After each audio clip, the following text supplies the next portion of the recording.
Namaste. Welcome to all the viewers of my channel. In today's video, we will be learning about 5 asanas. These 5 asanas will be demonstrated by my daughter Anagha. She is actually going to write her Bharatanatyam senior exam this time. So these 5 asanas are particularly related to that portion of those exams. So I thought when she's going to perform these asanas, let her friends also get benefit from those asanas. Not only the Bharatanatyam dancers will be benefited by these asanas, even the other practitioners, the beginners also can utilize this video to practice. Okay. So just before we start off with these demonstration of the 5 asanas, if you have not still subscribed my channel, please subscribe to my channel and hit the bell icon so that you get the notification for the further videos. And thank you for other subscribers till now. So let's come to standing position from here and let's get ready for Trikonasana. So keeping your feet parallel to each other, heels in line, spreading the legs out, forearm distance wider. Okay, so at least you should spread the legs out wherein the legs are in line to the middle of the forearms. Okay, now slowly turning the right leg heel out, foot out to 90 degree and the left leg heel out 45 degree. If you are not comfortable to turn, you can keep them parallel also. Okay, so slowly turn the palms in the front. As you turn the palms in the front, rooting through the left leg, engaging the left leg quadriceps, slowly start bending from the waist towards the right. Keep breathing in and out and make sure you're integrating all the muscles of the lower part of the body towards your navel region. Now, if you still feel comfortable, you can gradually turn your head and slowly look towards the left hand. Make sure you are maintaining equal weight onto both the legs here. Take a couple of breaths, calm into the mind, and then gradually as you are unwinding, turn your head slowly parallel. Inhale to slowly come up. Drop your hands back into your hip joint. Turn the foot parallel, and now we will repeat it on the other side. Okay, so we will turn the left leg out into 90 degree, right leg heel out to 45 degree, raise your hands out, share equal weight onto both the foot, turn the palms in the front, okay, turn the palms in the front and slowly start bending towards your left, sharing the weight on the right foot, making sure you're engaging well of all the leg muscles towards the core, towards the abdominal region. If you're comfortable, turn your head and slowly look towards the right arm. Stay here. So this asana helps in strengthening the legs, making your posture right, okay, of your hands, of your spine, of your cervical region, everything. Okay, very helpful for the dancers also. Now as you start inhaling, slowly turn your head, come back, drop the hands back into your hip joint, turn the foot parallel to each other and slowly bring the legs closer. Take a few seconds to relax here before we go into the next asana, Vrikshasana, tree pose. Okay? So for Vrikshasana is all about balancing on your single leg. We need to focus. Vrikshasana needs a lot of focus and the drishti helps a lot here. So we have to keep the drishti constant on an unmovable point. Okay? So let's bring the hands into the hip joints. Shift the body weight into the right leg first and lift the left leg using the left hand. Using the left hand.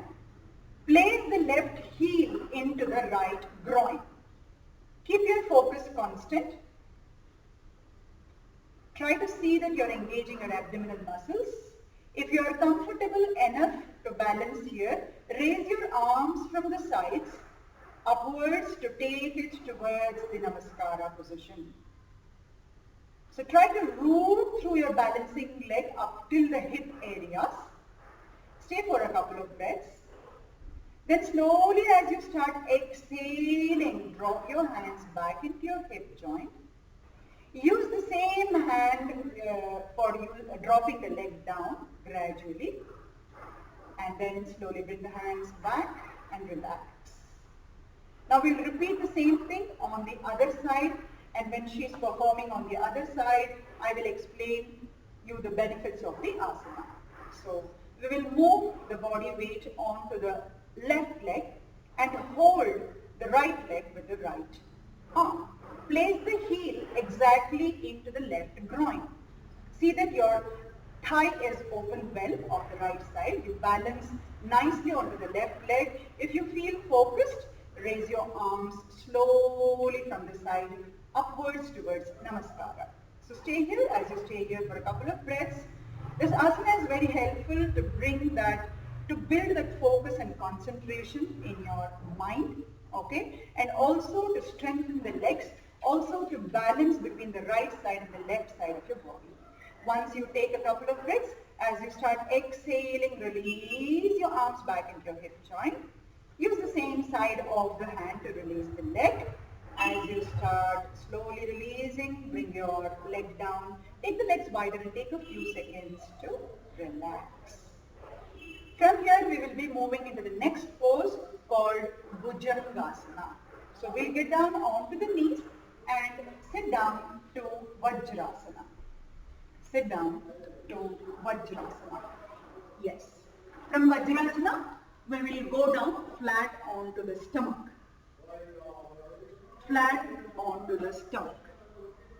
So we will be first practicing Bhujangasana. There are two variations for Bhujangasana. First is Baby Cobra, Bhujangasana. The next one is Urdhva Mukha Svanasana, completely upward dog facing also they call it, which we are going to lift the elbows straight. So she will be demonstrating both here, okay? First thing is Bhujangasana, where your legs, toes are pointed well backwards. You're engaging your hip and your stomach. You place your palms besides your chest. Press through the heels of the palm. Roll your shoulders up and slowly lift the chest up. Stay here. Keep the elbows semi-flexed, bent. Okay? And take a couple of breaths. As you start exhaling, slowly drop your chest down and drop your hands right in front of your forehead and try to relax for a few seconds.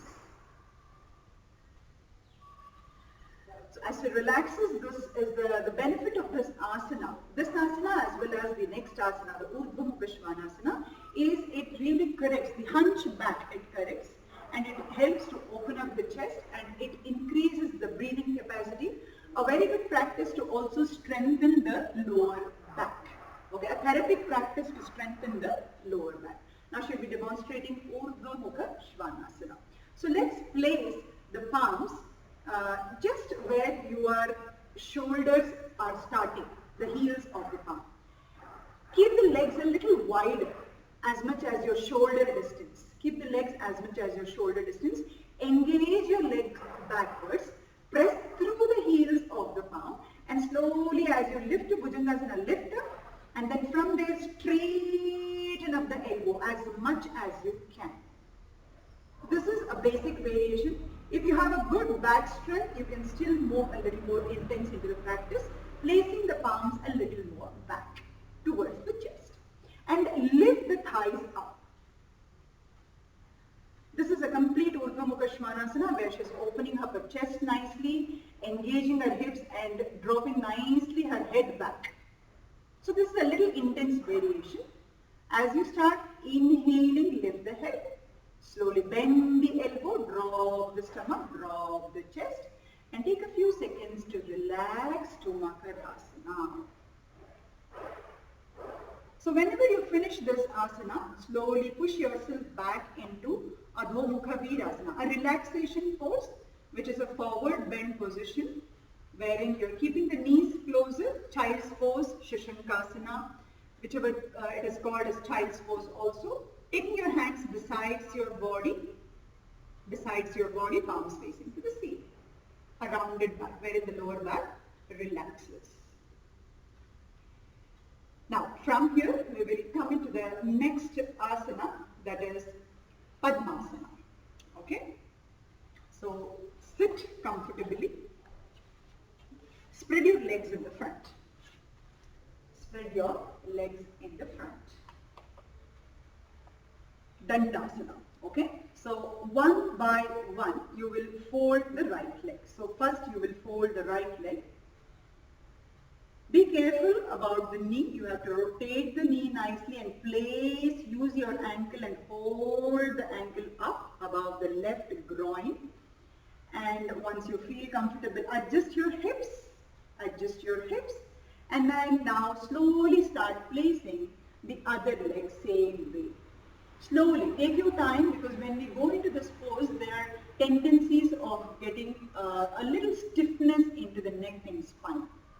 So take your time, breathe well as you move into this posture. This is Padmasana, okay? It is a good meditative posture. Lotus pose also they say. If you want to meditate in this posture, you can use your hands into Chin Mudra as Anagha is using now. You can close your eyes and just watch your breath. Otherwise, it can be separately done as an asana practice also. It improves the spine posture, okay? It tones and strengthens the leg muscles, and it also calms the mind, prepares your mind for the further meditation. From here, moving further for the next asana, Abadha Padmasana, okay? So Abadha Padmasana, she will demonstrate, though she will not be able to move completely into the posture, she will demonstrate, okay? It is about holding your opposite legs. So you will twist completely, turn and twist completely to hold one side of your leg or your ankle, okay? As you hold, you will slowly bend further and try to grab the other side of the leg. If you are not able to grab, yes, okay? And gradually as you grab, you slowly bend further if you are comfortable. If you are comfortable. Otherwise, you can slowly use the other variation. You can stretch your arms in the front and gradually take a complete forward stretch. And stay here for a couple of breaths. This calms your mind further down. It is a very good practice for releasing the stress, for calming, for anxiety, and also since the heels go and press your abdominal muscles when you take a forward stretch, it strengthens and tones your abdominal organs, removes the excess fat and improves the metabolism. Now as you come out, slowly start inhaling to bring your hands back. Release the legs one by one, the upper leg and the lower leg. Stretch your legs in the front, make sure you don't keep any discomfort, pat your knees, take a few seconds here to shake up your legs and pat your knees completely. So the last asana in this series is Mandukasana. So for this, again there are two variations, she will be performing both the variations.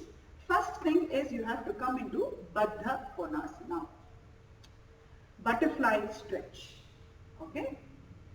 Take both the legs. So when you sit into Baddha Konasana, immediately if you cannot go into a stretch, first thing is flap your legs. So try to see that you get comfortable into the inner thigh stretches. You can take at least around 25 to 30 rounds here so that your inner groins open, okay? And then after that, you will slowly release the hands and we will move into the first variation of Mandukasana. You can try to press the heels against each other. Try to open the knees completely down into the floor. Use your palms, tip of the fingers facing backwards, and try to push the chest forward and up and hip backward. Feeling nicely the inner groins stretching here. Stay here for a couple of breaths. Come into the mind, smooth into the body. And then slowly as you unwind, release the hands and gradually stretch open your legs again, back down. So this asana is going to be helpful for the Bharatanatyam dancers to perform Mandi Adavu. Okay.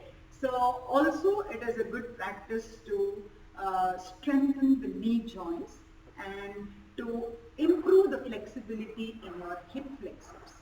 Now we'll go for the second variation, the last asana in this set, in this video. It is it is a frog stretch, but in lying down onto the stomach. So what you can do is go into Baddha Konasana, or you can just first lie down onto the stomach. Okay, and then gradually stretch your knees out and take both the heels of the foot against each other. Yes, your hands can remain wherever you feel they are comfortable. Onto the forehead, besides your chest, whichever you feel you're comfortable. Stay here. This is the second variation of Mandukasana. When you come out of the pose, you can stretch the legs back open once again, one by one, slowly. And take a comfortable stretch there. You can just shake up your legs, bending them back towards your body. Just shake them up, loosen up. Yes, exactly. Now push yourself back and sit up to Vajrasana. So all these were the set of asanas which I had mentioned in the beginning. I have taken through all the benefits also in these 5 asanas, 6 asanas I believe. So thank you Anaga for performing this asanas. I hope all of you try to follow the instructions and get the benefits out of the asanas. Please, before you just exit out of the video, leave your comments in the comments box, and also let me know if I have to do any improvisation in the further videos. Also let me know if you want a particular flow in any of the asanas here. Thank you for today, and thanks for watching.